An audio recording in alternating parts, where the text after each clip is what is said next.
اللہ تبارک و تعالیٰ نے قرآن مجید میں ارشاد فرمایا یا ایھا الذین آمنوا لا تلہکم اموالکم ولا اولادکم عن ذکر اللہ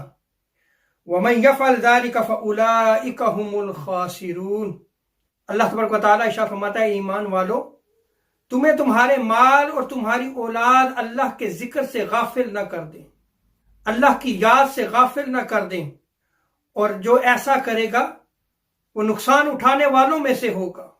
اور آگے اللہ تبارک و تعالیٰ نے ارشاد فرمایا وَأَنفِقُوا مِمَّا رَزَقْنَاكُم مِّن قَبْلِ أَن يَأْتِيَ أَحَدَكُمُ الْمَوْتُ فَيَقُولُ رَبِّ لَوْلَا أَخَّرْتَنِي إِلَىٰ أَجَلٍ قَرِيبٍ فَأَصَدَّقَ وَأَكُن مِّنَ الصَّالِحِينَ۔ اللہ تبارک و تعالیٰ ارشاد فرماتا ہے کہ اللہ تبارک و تعالیٰ نے جو تمہیں مال دیا ہے، تم اس مال کو اللہ کی راہ میں خرچ کرو۔ ایسا نہ ہو کہ جب تمہاری موت کا وقت قریب آئے تو وہ کہنے لگے کہ اے میرے رب، تو مجھے تھوڑی مدت کے لیے مہلت کیوں نہیں دیتا تاکہ میں صدقہ و خیرات کر لوں، تاکہ میں نیک اعمال کر لوں۔ تو باری تعالیٰ مجھے اتنی مہلت اور مدت عطا فرما۔ لیکن اللہ تبارک و تعالیٰ آگے ارشاد فرماتا ہے وَلَن يُؤَخِّرَ اللَّهُ نَفْسًا إِذَا جَاءَ أَجَلُهَا،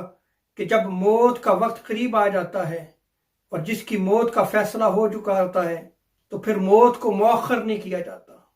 واللہ خبیر بما تعملون، اور جو تم عمل کرتے ہو اللہ تبارک و تعالیٰ اس کی خبر رکھتا ہے۔